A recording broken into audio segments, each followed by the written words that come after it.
الحمد للہ رب العالمین والعاقبۃ للمتقین والصلاة والسلام علی سید الانبیاء والمرسلین وعلی آلہ واصحابہ اجمعین، اما بعد، اعوذ باللہ من الشیطان الرجیم، بسم اللہ الرحمن الرحیم، بل الانسان علی نفسہ بصیرہ ولو القی معاذیرہ۔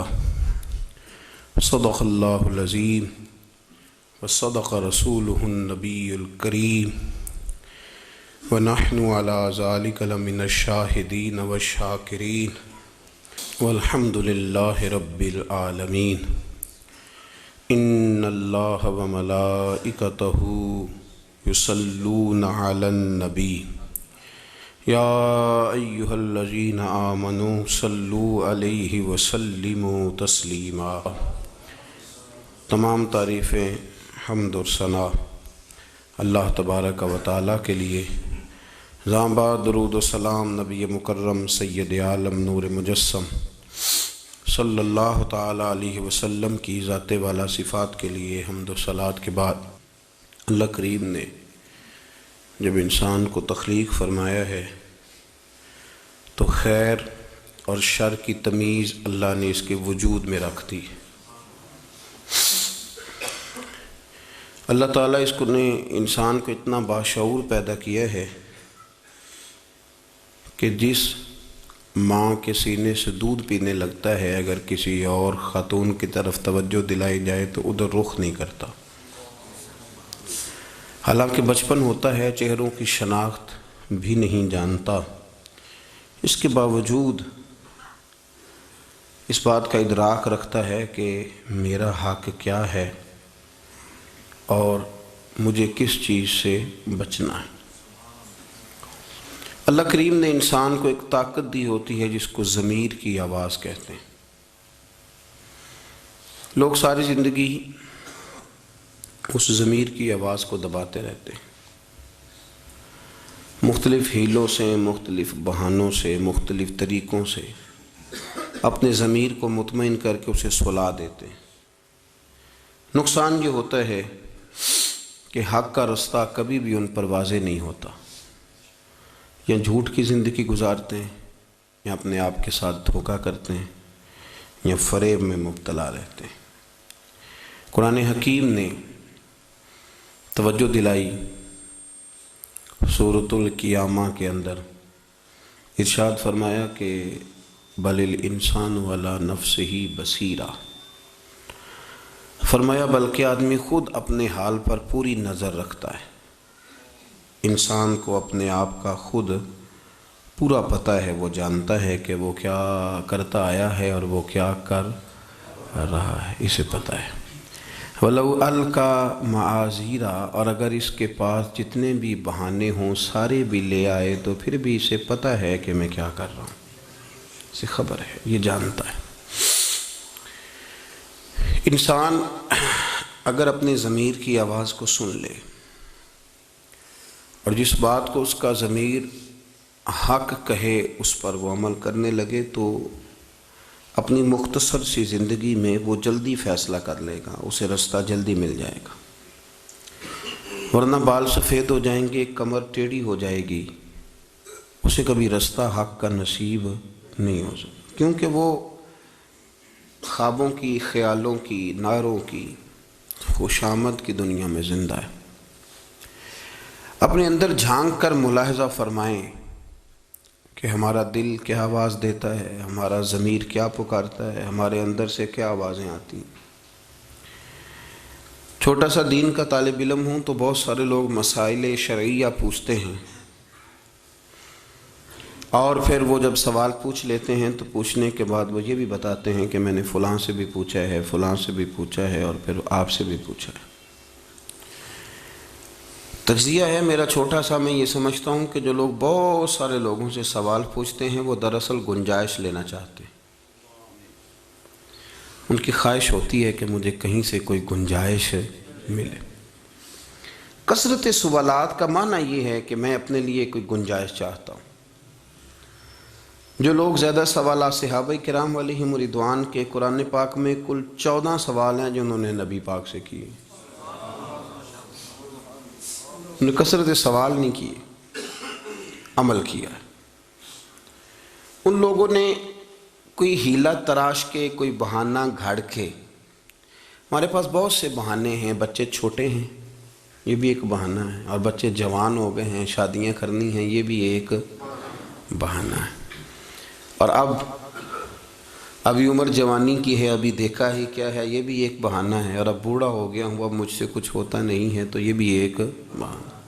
میرے عزیز، اپنی ضمیر کی آواز سنیں۔ اگر آپ ضمیر کے قیدی بن کے جئیں گے تو آپ کا چلتا پھرتا وجود ایک لاش بن جائے گا۔ بہت سارے لوگ بہت زیادہ بولتے ہیں، بہت زیادہ سوچتے ہیں، بہت زیادہ گرتے ہیں، بار بار اٹھتے ہیں، سنبھلا نہیں جاتا۔ کیوں؟ دو کشتیوں کے مسافر ہیں، اندر سے آوازیں کچھ آ رہی ہیں اور رستہ کچھ اور ہے، دل ادھر جانے کو کر رہا ہے اور جسم کو کھینچ کے ادھر لے کر کے جا رہے ہیں۔ دو کشتیوں کے مسافر ہیں، بار بار پریشانی ہوتی ہے، آزمائش ہوتی ہے، گرتے ہیں، پڑتے ہیں، اٹھا نہیں جاتا۔ میرے رسول کریم علیہ السلام نے ہمیں وضاحت کر کے بتا دیا۔ حضرت وابصہ رضی اللہ تعالی، صحابی کا نام دیکھیں کتنا خوبصورت، ہمیں نام ہی نہیں ملتے بچوں کے نام رکھنے کے لیے۔ حضرت وابصہ رضی اللہ تعالیٰ عنہ فرماتے میں گھر میں تھا تو میں سوچنے لگا، یہ نہیں فرماتے کہ میں بولنے لگا، یہ مسند امام احمد بن حنبل کی حدیث ہے، فرماتے میں سوچنے لگا کہ یہ نیکی آخر ہوتی کیا ہے، اور یہ شر اور بدی آخر کہتے کس کو ہیں۔ فرماتے ہیں جب میں سوچنے لگا تو پھر میرے اندر سے آواز آئی کہ تم کیوں سوچتا ہے، تیرے سامنے دریا بہہ رہا ہے، جا کے مدینے والے محبوب سے پوچھ لے۔ اور یہ لفظ میں نے زبان سے نہیں ادا کیے، میرے دل میں تھے۔ میں مسجد نبی شریف کا قصد کر کے، حضور کی بارگاہ کا قصد کر کے سرکار کے حضور حاضر ہوا تو مسجد صحابہ سے کھچا کھچ بھری ہوئی تھی۔ فرماتے میں چونکہ حکم یہی ہے کہ جس کو جہاں جگہ ملے، جو پہلے آئے وہ آگے بیٹھے، جو بعد میں آئے وہ پیچھے بیٹھے۔ وہ کہتے میں پیچھے بیٹھ گیا، اب قربان جاؤں محبوب کے علم شریف پر۔ حضور فرمانے لگے ادن منی یا وابصہ، وابصہ تو ذرا آگے نہیں آ جاتا؟ کہتے میں آ کے 7ویں صف میں بیٹھ گیا تو حضور نے پھر فرمایا ادن منی یا وابصہ، اور یار ذرا اور قریب آ جا۔ میں 3ری صف میں آ گیا تو فرمایا ادن منی یا وابصہ، وابصہ نیڑے آ جا یار اور۔ کہتے میں اتنا قریب آیا کہ محبوب کے مقدس گھٹنوں سے میرے گھٹنے مس ہونے لگ گئے، اتنا قرب کریم نصیب ہوا کہ میں اپنے مقدر پہ ناز کرنے لگا۔ دائیں بائیں والے لوگ مجھے رشک سے دیکھنے لگے کہ دیکھو کہاں وابصہ بیٹھ گیا، کہاں اسے جگہ نصیب ہو گئی۔ فرماتے ہیں کہ میرے رسول کریم علیہ السلام نے نہ بغیر میرے کچھ کہے ہی فرمایا بتاؤ کیا پوچھنے آئے تھے؟ کہتے میں ابھی پوچھنے لگا تو فرمایا چل تو ٹھہر جا، میں بتاتا ہوں تو کیا پوچھنے آیا تھا۔ بتاؤں؟ عرض کی حضور آپ بتا دیں تو کمال ہو جائے۔ تو حضور نے فرمایا تو سوچ کے آیا تھا کہ میں پوچھوں گا نیکی کیا ہوتی ہے اور شر کیا ہوتا ہے، سوچ کے آیا تھا۔ جناب وابصہ کہتے ہیں میں رو پڑا، میں نے کہا حضور بالکل اسی طرح ہی ہے۔ تو حضور علیہ السلام نے میرے دل پر ہاتھ مارا اور کریم رسول فرمانے لگے سوال میں نے بتا دیے، اور اب اس طرح کر کے جواب مجھ سے نہ پوچھ، اپنے دل سے پوچھ لے، میں نے تیرے دل کو گویا دین کا عالم بنا دیا ہے، پوچھ اپنے دل سے۔ اور پھر نبی پاک علیہ السلام نے مجھ سے پوچھا بتا اندر سے آواز کیا آئی ہے، کیا آواز آئی؟ تو میں نے عرض کی یا رسول اللہ میرے اندر سے آواز آتی ہے کہ جس پہ دل جم جائے، سکون ہو جائے، وہ نیکی ہوتی ہے، اور جو سینے میں کھٹکتی رہے، شک رہے، وہ بدی ہے۔ جو کر کے سکون ہو کہ نہیں میں نے کوئی اچھا کام کیا، یہ نیکی ہے، اور جو کر کے بے سکونی ہو کہ کسی کو پتہ نہ چل جائے، وہ بدی ہے، وہ نقصان ہے، وہ شر ہے۔ یہ خاصیت اللہ نے ہر بندے میں پیدا کر دی۔ جو کام کر کے آپ کو سکون ملتا ہے، کلیجہ ٹھنڈا ہوتا ہے، آنکھوں کو راحت ہوتی ہے، دل کو سکون، یار میں نے الحمدللہ کو نیکی کا کام کیا، وہ نیکی ہے۔ اس کے لیے تفصیلات میں جانے کی اور 15 مفتیوں سے فتویٰ لینے کی کیا بات؟ ہم رعایت چاہتے ہیں، رعایت۔ انشورنس کرا لی ہے، بینک سے کاروبار شروع کر لیا ہے، سود کا کام شروع ہو گیا ہے، اب اس مولوی سے بھی پوچھا، اس مولوی سے بھی پوچھا، اب اس سے بھی پوچھا، اب اس سے بھی پوچھا، اب آگے کہنے لگے پیر صاحب 3 مولوی تو کہہ رہے تھے جائز ہے، تو 5 کہہ رہے تھے ناجائز ہے، تو یہ مولوی الجھتے کیوں ہیں؟ تو میں نے کہا تو مولوی کو چھوڑنا تو اپنے دل سے پوچھ، وہ کیا کہتا ہے۔ اگر وہ تجھے کہتا ہے کہ ٹھیک ہے، مجھے ایک دوست نے کہا کہ آدھے کہہ رہے تھے جائز ہے، میں نے کہا علماء کا اختلاف ہو جاتا ہے، اختلاف رحمت ہے، کوئی مسئلہ نہیں، پر میرے نبی پاک علیہ السلام کی ایک حدیث ہے بخاری میں، حضور نے فرمایا ایک حلال ہے وہ بھی واضح ہے، ایک حرام ہے وہ بھی واضح ہے، ایک میں شک ہے کہ پتہ نہیں جائز ہے کہ پتہ نہیں ناجائز ہے، میرے رسول فرمانے لگے تم نے شک والی چیز سے بھی بچ کے رہنا ہے۔ تو جب کہیں اختلاف ہوتا ہے تو شک تو آ جاتا ہے نا، تو شک سے بھی بچیں، اپنے دل کو مطمئن کریں۔ لیکن ہم بہت ساری جگہوں پہ جاتے ہیں گنجائش لینے، 3 طلاقیں دے دیں، پھر فتویٰ بھی لے لیا، کہیں سے کوئی کہانی سنا کے فتویٰ بھی لے لیا کہ رکھ سکتا ہے، دے بھی لی 3 طلاقیں۔ لیکن میں نے ایسے لوگوں کو پاگلوں کی طرح باتیں کرتے دیکھا، کیونکہ اندر جرم ہوتا ہے، گناہ ہوتا ہے، اپنے آپ کو مطمئن نہیں کر پاتے، پھر ادھر جاتے ہیں ادھر جاتے ہیں، اس سے سوال پوچھتے ہیں، کوئی تسلی لینے کی کوشش کرتے ہیں، نہ میرے بھائی ایسے تھوڑی کام چلے گا، تیرا دل مفتی ہے، تیرے اندر اللہ نے ایک ضمیر بٹھایا ہے، اس سے پوچھ۔ قرآن پاک نے ایک لفظ استعمال کیا جس کا نام ہے شاکلہ، قل کل یعمل علی شاکلۃ، یہ شاکلہ خول کو کہتے ہیں، خول چڑھا لیتے ہیں لوگ، برادری کا بھی خول ہوتا ہے، ضمیر کہتا ہے مان جا، پر میری برادری کیا کہے گی، دولت کا بھی خول ہوتا ہے، ضمیر کہتا ہے جھک جا، پر میری دولت ہے، میں اتنا مالدار ہوں، میرا قبیلہ ہے، یہ خول ہے، نہیں توڑ پاتے لوگ، ضمیر کو دباتے رہتے ہیں، پریشان رہتے ہیں، تکلیف میں رہتے ہیں۔ یقین کریں نیند نہیں آتی لوگوں کو، لوگ مرضی کی روٹی کھاتے ہیں، مرضی کا کھانا پیٹ بھر کے کھایا، بستر اس طرح ہے جس طرح معاذ اللہ سمجھتے ہیں کہ جنت کی طرح میں نے اپنے ڈرائنگ روم میں سارا کچھ اکٹھا کر لیا ہے، کبھی تکیہ منہ کے اوپر اور کبھی تکیہ منہ کے نیچے، کوئی آواز نہ نکالے خبردار۔ لیکن سنگیو یاد رکھنا، نیند روٹی سے سکون سے بیڈ سے نہیں آتی، نیند تو اس کے فضل سے آتی، وہ نہیں آ رہی، کیا کریں، روتے ہیں، سسکتے۔ میں ایسے 20 لوگوں کو جانتا ہوں جو آ کے کہتے ہیں حضرت جی دعا کر دو، گھر میں دل نہیں لگتا، کبھی اندر ہوں کبھی باہر ہوں، کبھی بھاگ کے جاتا ہوں کبھی واپس آتا ہوں۔ بہت سارے لوگ ہیں جن کی زندگی بیت گئی، فیصلہ ہی نہیں کر پائے، رستے پہ نہیں چل سکے، ادھر جانا تھا کہ ادھر جانا تھا، رب رب کر دے بڈھڑے ہو گئے، ملا پنڈت سارے، رب دا کھوج کھرا نہ لبھا، سجدے کر کر ہارے۔ رب تے تیرے اندر وسدا ہے تے وچ قرآن اشارے، پر بلے شاہ رب انہوں ملنا ہی جیڑا یار تو تن من وارے۔ جناب آسیہ فرعون کی بیوی تھی، لیکن سمجھ گئی تھی کہ حق کیا ہے اور باطل کیا ہے۔ فرعون نے کہا تیری بادشاہ جائے گی، تو ملکہ ہے، فرمایا جانے دے، کہ موسیٰ کا کلمہ نہ پڑھ مار پڑے گی، فرمایا پڑھنے دے۔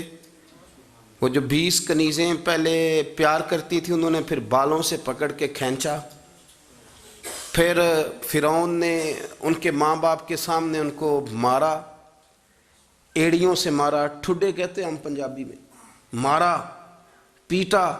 جس محل میں لوگ ابرو کے اشارے پہ بھاگتے تھے اس محل میں ہاتھ باندھے گئے۔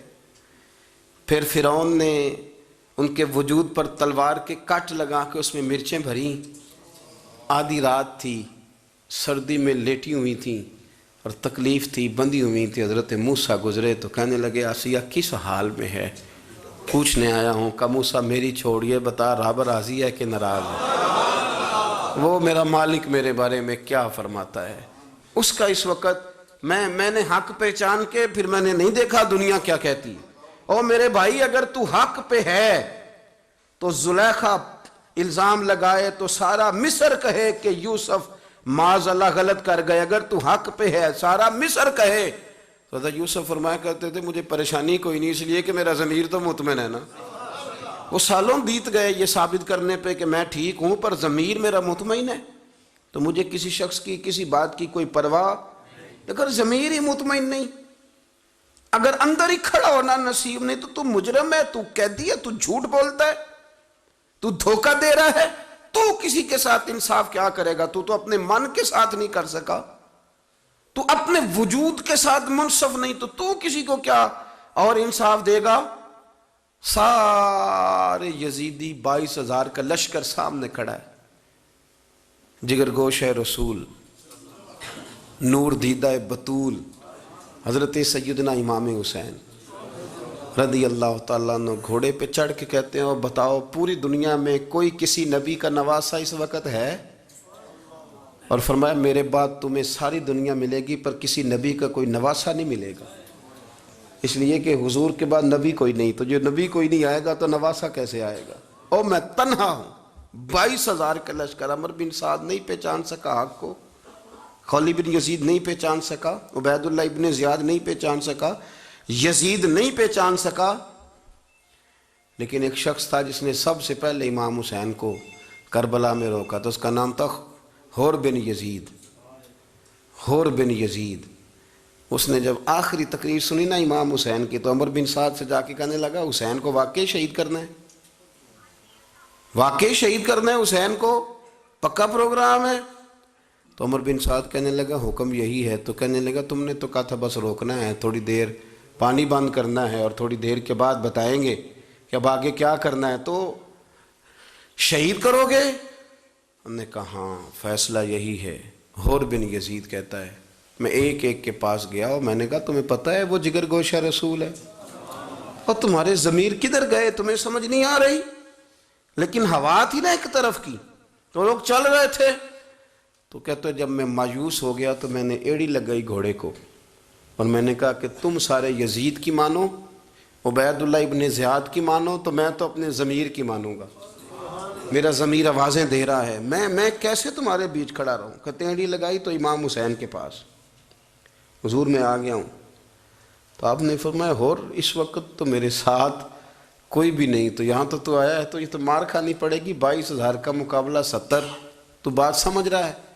تو حور بن یزید رو پڑے، کہنے لگے حضور ضمیر کا قیدی ہو کے مرنے سے بہتر ہے میں حسین کا غلام ہو کے مر جاؤں، یہ ضمیر کا قیدی ہو کے مجرم ہو کے مرنے سے بہتر ہے کہ میں حسین کا غلام، میں ضمیر کا قیدی ہو کے مر جاؤں، میری قبر بھی بے سکون رہے، تڑپتی رہے کہ یہ حق پہچان کے حق کی طرف نہ جا سکا، میرے اندر مد و جزر رہے، جوار بھاٹا رہے، اور میں ضمیر کا قیدی ہو کے نہیں مرنا چاہتا، حسین ابن علی کا غلام ہو کے مرنا چاہتا۔ نہ زیاد کا وہ ستم رہا، نہ یزید کی وہ جفا رہی، جو رہا تو نام حسین کا، جو رہا تو نام حسین کا، جسے زندہ رکھتی ہے کربلا۔ کہاں ہے ابن زیاد کی قبر؟ کہاں ہے ابن سعد کی قبر؟ کہاں ہے یزید کی قبر؟ امام حسین کے مزار پر انوار کے ساتھ کربلا میں حور بن یزید کا بھی مزار بنا ہوا ہے، یہاں لوگ لعنتیں برساتے ہیں اور حور بن یزید کے پاس جا کے لوگ سلامیاں دیتے ہیں۔ ان ساروں پر جو دنیا کے ضمیر کے قیدی بن کے آئے ان پر لعنتیں ہیں آج تک، اور وہاں دعائیں ہیں۔ اگر تو ضمیر کا قیدی ہمیں پتہ ہے، اور یار ہم جانتے ہیں حق کیا ہے اور جھوٹ کیا ہے، ہمیں پتہ ہے سچ کیا ہے اور غلط کیا ہے، ہم جانتے ہیں، ہمیں اس کے لیے کوئی فتوے لینے کی ضرورت ہے؟ اس کے لیے کیا کوئی پی ایچ ڈی کرنے کی ضرورت ہے؟ ہمیں پتہ ہے صحیح کون کہہ رہا ہے اور غلط کون کہہ رہا ہے، پر ہم نے تو ادھر چلنا ہے جدھر ہوا چل رہی ہو، جدھر دنیا زیادہ ہو، جہاں رش زیادہ نظر آئے، جہاں بھیڑ چال زیادہ ہو، ہم نے ادھر چلنا ہے۔ سچی کھری دیانت والی ضمیر کی آواز، بل الانسان علی نفسہ بصیرہ، بھاگر کیوں بھاگتا ہے؟ میرا رب فرماتا ہے تھوڑا اندر جھانک، تھوڑی سی نا نظر دائیں بائیں دیکھنے کی بجائے تھوڑی نیچے کر، برے بندے نو لبن ٹریا تے جگ تے ملیا نہ کوئی، اپنے اندر چاتی پائی تے میں تھوں برا نہ کوئی، اندر تو دیکھنا تھوڑا۔ او بھائی اپنے یہ اس سے نکلیں، آپ اس سے نکلیں، یہ چیز آپ کو سکون دے گی، آپ کو خاموشی دے گی۔ آپ یقین کریں آپ کے پاس جتنا ہوگا نا اس پر آپ مطمئن ہو جائیں گے۔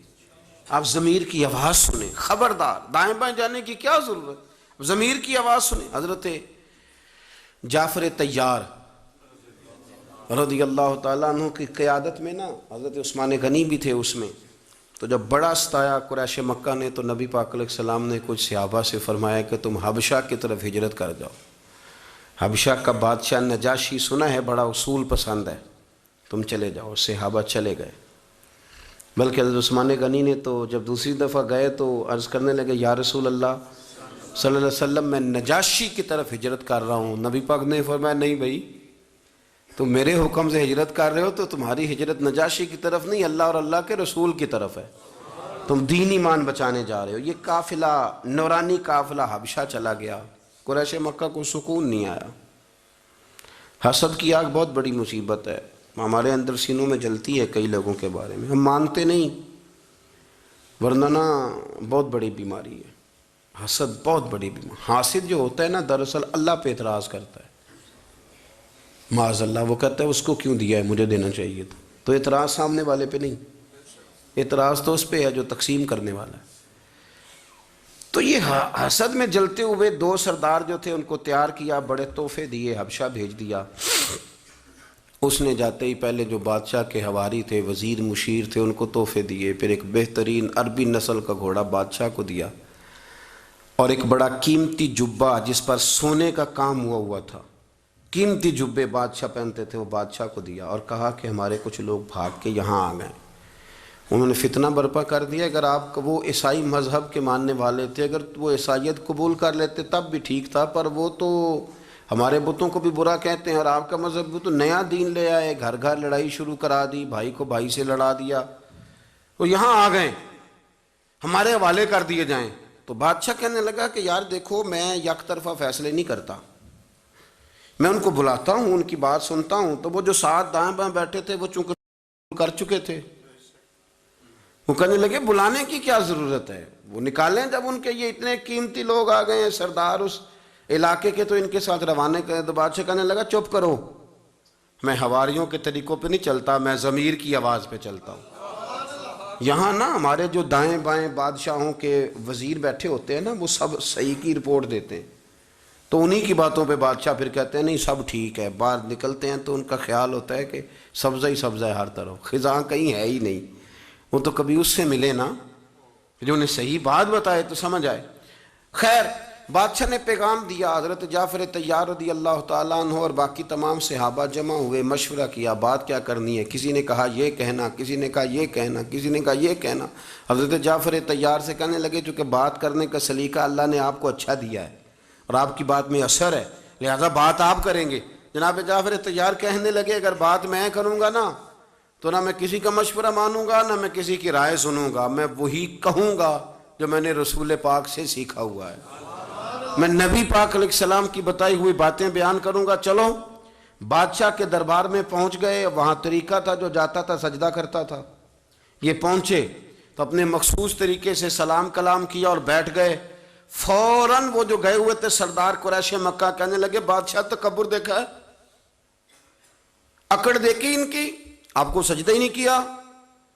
بادشاہ کہنے لگا بھی تمہیں نہیں پتا یہاں جو آتا ہے سجدہ کرتا ہے؟ اس نے کہا بادشاہ کرتا ہوگا، پر ہم جس نبی کے ماننے والے انہوں نے ہمیں بتایا لا الہ الا لا الہ الا لا الہ الا اللہ کے سوا کوئی معبود، سجدہ صرف اللہ کو، کسی کو کوئی تعظیم کے لیے کرے تو وہ بھی حرام ہے، سجدہ سوائے رب کے کسی کے لیے جائز۔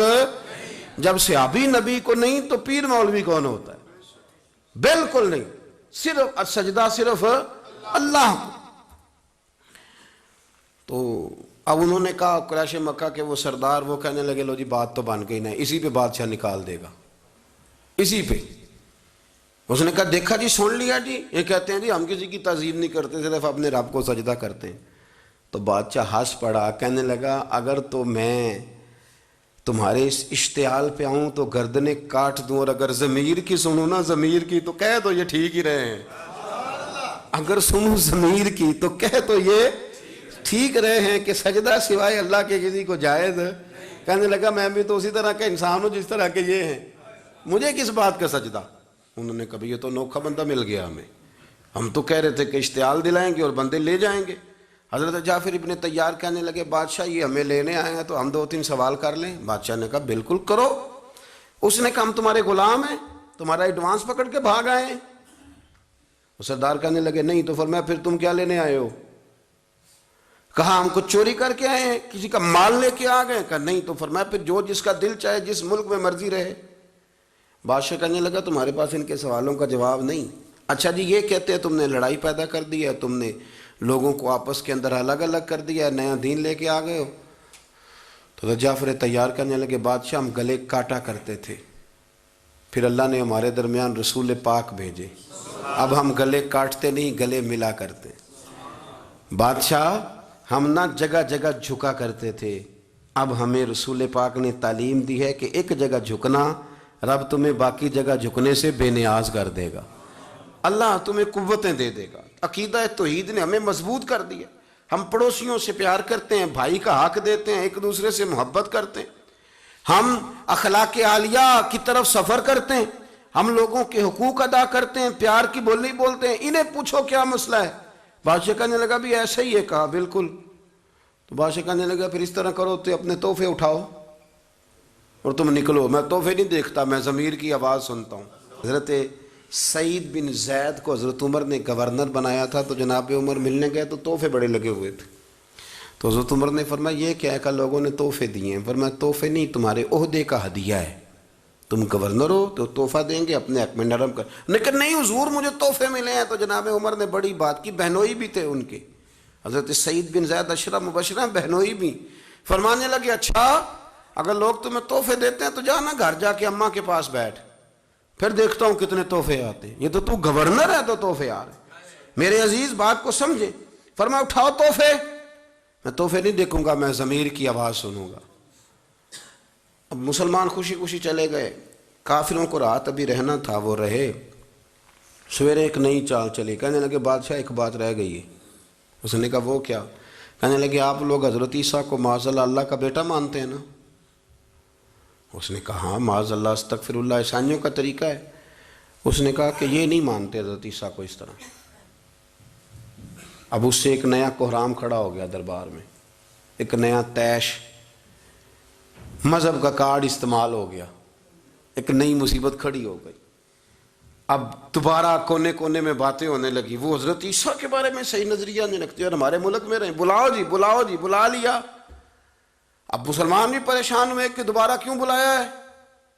تو اس سے پہلے جب گئے تھے تو حضرت سیدنا جعفر طیار نے انہیں قرآن پڑھ کے سنایا تھا، اور جب سنایا تھا تو بادشاہ سمیت اپنے سارے درباریوں کے رو بھی پڑا تھا۔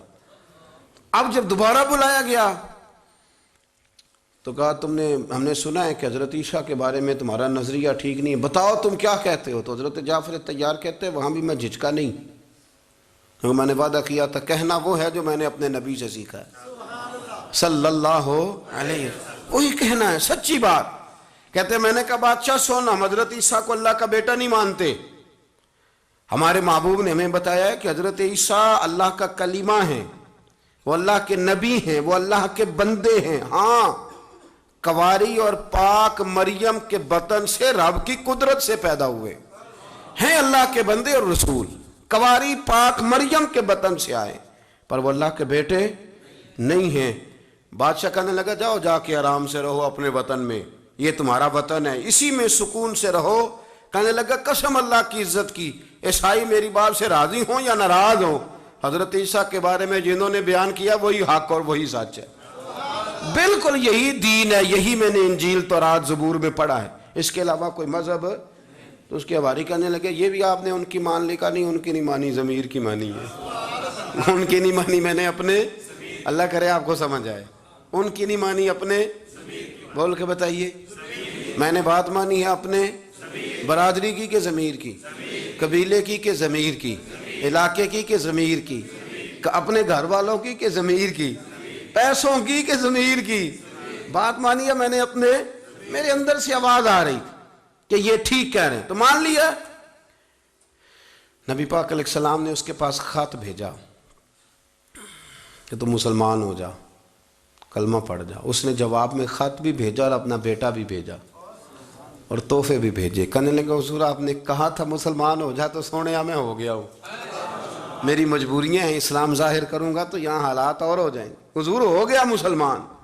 اور مجھے سیرت النبیہ کا وہ حوالہ نا میں کبھی مزے لے لے کے بیان کرتا ہوں اپنی تقریر، مزے لے اور بڑا مزہ آتا ہے۔ اصلاں نال جو نیکی کریے تے وہ نسلاں تاک نہیں بھول دے۔ ایک دفعہ نا وہاں سے حبشہ سے بھی کچھ مہمان آئے، تو پہلے یہ طریقہ تھا کہ جب نبی پاک کے پاس مہمان آتے تھے تو حضور صحابہ میں بانٹ دیتے، روٹی کھلاؤ اپنے گھر میں سلاؤ۔ یہ جو نجاشی کے مہمان آئے تو حضور نے ترکی خیمہ لگوایا، بڑا قیمتی ہوتا تھا، جیسے آج کل مارکی شارکی کا رواج نہیں، ترکی خیمے قیمتی خیمہ لگوایا۔ اور حضور نے فرمایا کھانا باہر نہیں پکے گا، یا عائشہ پکائیں گی یا فاطمہ پکائیں گی، گھر سے کھانا پکتا۔ اور فرمایا ابو ہریرہ، سلمان فارسی، بلال نہیں لے کے جائیں گے، خود اللہ کے رسول انہیں کھانا کھلائیں گے۔ تو صحابہ نے عرض کی سونے پرونے تو روز آتے ہیں، مہمان تو روز آتے ہیں، پر یہ رنگ؟ تو فرمایا تمہیں پتہ نہیں جب میرے صحابہ گئے تھے تو ان کے بادشاہ نے بڑا پیار کیا تھا، تو جو میرے غلاموں سے پیار کرے میں اس سے پیار نہ کروں، میں نہ محبت کروں؟ یہ انداز تھا۔ تو نجاشی مسلمان ہو گیا، کلمہ پڑھ گیا۔ اور جب یہ صحابہ واپس آنے لگے تو اس نے سلام بھی بھیجا، سواری بھی بھیجی اور ایک بندہ بھی بھیجا۔ کہنے لگا محبوبہ یہ میں گواہ بھیج رہا ہوں، اپنے غلاموں سے پوچھ کے بتانا میں نے ان کے ساتھ سلوک کس طرح کا کیا ہے۔ یہ ترجمہ ہے سبا در مصطفیٰ تے جا کے کمی درود و سلام میں، یا رسول اللہ یہ میرا سلام ہے، میں نے قاصد بھیجا ہے، سونے ان سے پوچھ لینا کہ میں نے جو تھوڑی بہت نوکری کی ہے آپ کے غلاموں کی، حضور میری قبول ہے کہ نہیں، پوچھ لینا۔ تو حضور اس کو بتا دینا تاکہ گواہی ہو جائے۔ تو حضور کے سامنے جب وہ قاصد آیا اس نے آ کے کہا حضور وہ کہتا تھا کہ بتائیں، تو نبی پاک نے حضرت جعفر سے پوچھا تو جناب جعفر رو پڑے، کہنے لگے سونے تیرے بھی فضل و کرم کے قربان جاؤں، ایک میں ہی نہیں تجھ پر قربان زمانہ ہے۔ حضور وہ بھی آپ کا چاہنے والا ہے، وہ ایک شاعر تھا نا، یہ اس پہلو میں نہ لینا کسی اور پہلو میں لینا۔ تو کہتا میرے محبوب کے چاہنے والے بہت زیادہ تھے، اس کا پیار دور دور پھیل گیا۔ تو کہنے لگا ایک دن میں نے سوچا کسی جج سے شکایت کروں کہ مجھے ٹائم نہیں دیتا، پیار نہیں کرتا، اس سے شکایت لگائی تو وہ بھی اس کا چاہنے والا نکل آیا۔ کہنے لگا خواہش تھی کہ شکایت کریں گے تیری قاضی سے، پر کم بخت وہ بھی تیرا چاہنے والا نکلا، کم بخت وہ بھی تیرا چاہنے والا نکلا، وہ بھی شکایت سننے کو تیار نہ ہوا۔ میرے رسول کریم علیہ السلام کے غلام عرض کرنے لگے حضور کیا بات ہے، اس نے بڑا پیار کیا۔ پھر نجاشی فوت ہو گیا وہاں حبشہ میں، اور صحیح بخاری کے لفظ ہیں مدینے میں نبی پاک نے فرمایا صحابہ تمہارا بھائی فوت ہو گیا، صفے بناؤ جنازہ پڑھتے ہیں۔ یہ ایک غائبانہ جنازہ ہے جو میرے نبی نے پڑھا ہے، صرف ایک۔ ہمارے علماء کہتے ہیں غائبانہ جنازہ اس لیے جائز نہیں کہ وہ نجاشی کا تو اس لیے پڑھا گیا تھا، اس کا کسی نے پڑھا نہیں تھا، اور پھر نبی پاک علیہ السلام نے پڑھایا تھا جنازہ اس لیے کہ حضور کے لیے وہ دور نہیں تھا، حضور کے تو سامنے تھا۔ اس کے بعد جنگ موتا میں حضرت جعفر شہید ہوئے، حضرت زید بن حارثہ شہید ہوئے، نبی پاک نے کسی کا غائبانہ جنازہ نہیں پڑھا، حضرت ابو بکر نے کسی کا غائبانہ جنازہ نہیں پڑھا، جناب عمر، عثمان، مولا علی، پھر کسی نے دوبارہ فرمایا آؤ اس کا جنازہ پڑھائیں۔ اس نے ضمیر کی آواز پہ لبیک کہا، میرے رسول پاک نے جنازہ پڑھایا۔ اور ابن کثیر کہتے ہیں کہ جناب عائشہ صدیقہ رضی اللہ تعالیٰ عنہ فرمایا کرتی تھی کہ نجاشی کو جب دفن کیا گیا تو اس کی قبر سے بھی نور نکلتا تھا، اس کی قبر سے نور نکلتا تھا، چونکہ اس نے ضمیر کی آواز سنی، وہ قیدی بن کے نہیں جیا، اس کے سامنے جو تھا وہ اس نے کہا، اس نے اس پر عمل کیا، اس نے خواہش کی، اس نے کہا کہ نہیں میں نے ٹھیک سنا ہے۔ دوستو یاد رکھو کبھی بھی اس طرح کی زندگی نہ گزارے کہ اندر کی آوازیں کچھ ہوں اور باہر ہمارا مزاج کچھ ہو۔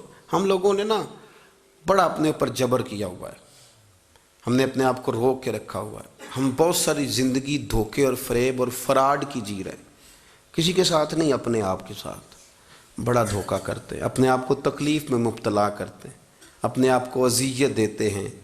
اپنے ہاتھوں سے اپنے وجود کو کاٹنے والا پاگل ہوتا ہے، لیکن اپنے ضمیر کو دبا دینے والا مجرم ہوتا ہے۔ وہ بھی کاٹتا ہے پر وہ اپنے دل کو کاٹتا ہے، وہ اپنی روح کو کاٹتا ہے۔ جس طرح کبھی چھپکلی کہیں گھس جائے، چوہا کہیں گھس جائے تو وہ چھلنی کر دیتا ہے نا، اس طرح ہمارے دل اندر سے چھلنی ہے، روحیں ہماری جگہ جگہ سے کاٹ دی گئی ہیں۔ کیوں؟ اس لیے کہ ہم نہ دیکھتے ہیں زمانہ کیا کہے گا، لوگ کیا کہیں گے، معاشرہ کدھر جا رہا ہے، چھوڑ ساری باتیں۔